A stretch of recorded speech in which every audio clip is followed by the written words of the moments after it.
पुण्यातून एक महत्त्वाची बातमी आहे। सातत्याने वादत असलेल्या ससूनमधून आणखीन एक धक्कादायक प्रकार समोर आलाय। तब्बल 20 दिवसांपासून ससूनमधील एमआरआय मशीन बंद असल्याने नागरिकांना मोठ्या गैरसोयीला सामोरं जावं लागतंय।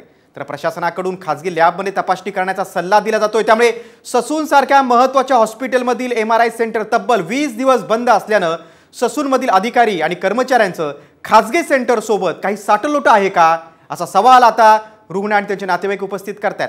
मात्र यावर वैद्यकीय शिक्षण मंत्र्यांनी स्पष्टीकरण दिले। ससूनमध्ये दररोज 20-30 रुग्णांना एमआरआय करण्याचा सल्ला दिला जातो। ससून हॉस्पिटलमध्ये एकच एमआरआय मशीन आहे। रुग्णांना एमआरआय साठी 10 ते 15 दिवस प्रतीक्षा करावी लागते। ससूनमध्ये एमआरआय साठी 2500चा खर्च आहे।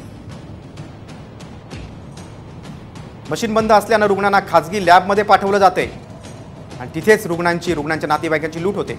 खासगी लॅबमध्ये एमआरआयचे दर 8 ते 9 हजार आहेत, म्हणजे ससूनपेक्षा तिप्पट।